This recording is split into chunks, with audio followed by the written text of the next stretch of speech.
So how does it feel back, after being into the panel today and so on, just being back in the world of Heroes?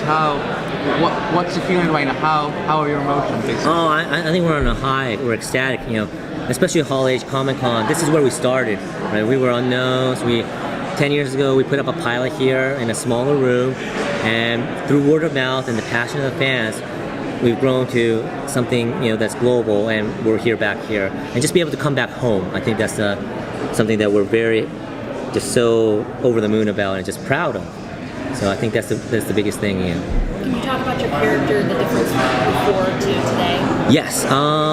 Before, I would say now he's probably added a few pounds. But I would say he's a little bit more mature, because 5 years have passed. He runs a company, and he's seen all the events of what happened with the Evo, the Summit, and all that stuff. So I think things have changed for him. But he's not the hardened future hero that we knew him from the original series. That was also 5 years later, but that was an alternate universe that's been thwarted. So you're going to see a mix of kind of a hybrid of the original hero and the future hero. So somewhere in between, because you don't see a goatee. When you don't have a goatee, that means he's not hardened. But you saw him wield a double sword, so what does that mean? In your mind, when you played, the hero in the beginning of season 1 was so amazing. He was such a great fan favorite, and it was mainly, a lot of it was because he was so relatable and he has so much enthusiasm. But then when you see future hero, he was so just not the same person. How do you kind of differentiate that in your mind? Plus this new version of hero, how do you try to play those two characters and how to separate them from yourself? To separate them, it's kind of interesting because any character I play, I feel it's an exaggeration of a part of who I am. There's definitely truth to it. So maybe more, hero. The original hero was more of the childlike innocence in me. Kind of just and kind of focus on that and exaggerate that. Versus future hero was more the pragmatic realist in me. Maybe the more pessimistic side, the hearted warrior, that exaggerated. So that's how I kind of differentiate the two. And now it's kind of a mix of the two. So it's kind of interesting of how to play. So you just kind of dial in a little bit of this, a little bit of that, and especially with the accents, I kind of make sure Innocent Hero is 1, Future Hero is 10. I got to play somewhere between 4 and 5 and play with that, and emotionally and his maturity. There's still things he's going to be excited about because we grow as a character and a human being, but there's certain fundamentals that's not going to change. Guys will be guys, girls will girls. So I think that's playing that is the important part. But when you first see Hiro in the new Heroes Reborn, the opening scene is very cool. Is all I can say. So it's pretty cool.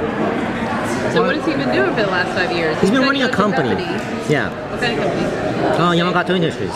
He was when we left him at season 4. He ran that company because his father was gone, so he passed away. So he inherited and he's been running that company. Okay, so he's successful.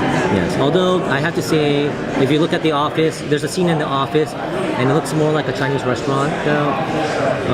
So I don't know. Maybe he's added a Chinese restaurant chain to Yamagato Industries.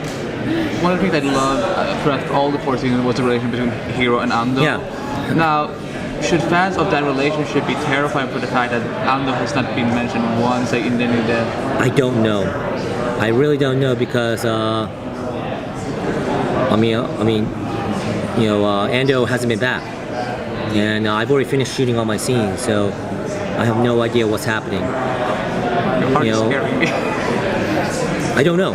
I really don't know because I haven't read all the scripts, so. Who's Hiro interacting with at this point? Hiro interacts with a lot of the old characters. I would say 50% of the old cast who's returning, Hiro interacts with, and some new characters as well. Hiro has a special bond with one of the newer characters, a really close bond. But it's not the obvious one, is all I can say. What brings him back into the world? What brings him back? He gets brought back because anytime there's a trauma, I think Hiro has been wary about using his powers because of the Evo thing, because he's always been about the moral code, the hero code, and he kind of, it's kind of like the Incredibles. He's been in retirement, but now he's brought back into life and in action due to a series of events or people. Can you see how many episodes you're signed on for? 3. Okay. I wanted to do more, but contractually I couldn't. Well, fingers crossed that you get to come up for more.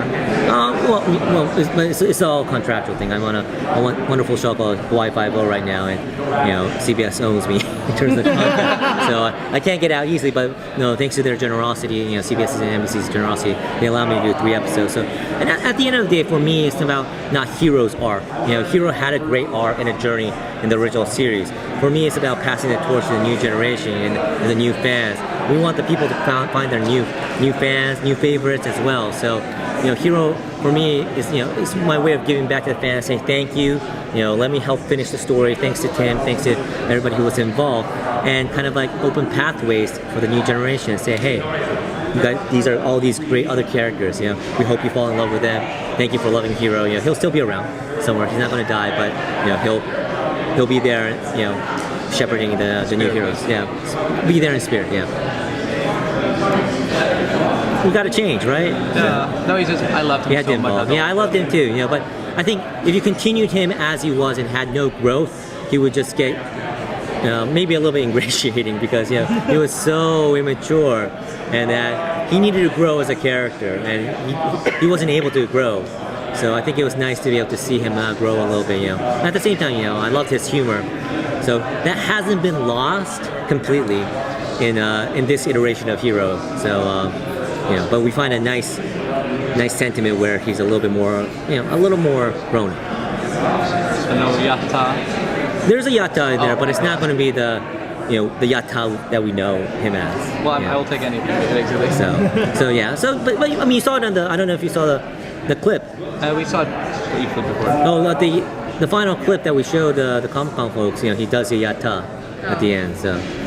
No, we don't get to see that. We're stuck in here. Oh, sorry. Well, there was a secret clip that was shown where Hiro wields a double sword, kind of like Darth Maul, and does a pretty badass fighting sequence. And at the end, he says "yatta." So, but you will hear some his favorite quotes because this is a love letter, especially when the old characters come back. This is our nod to the old fans and our love letter to them saying thank you. So you're going to see some favorite and some actions and some maybe like lines that you heard in the past come back again.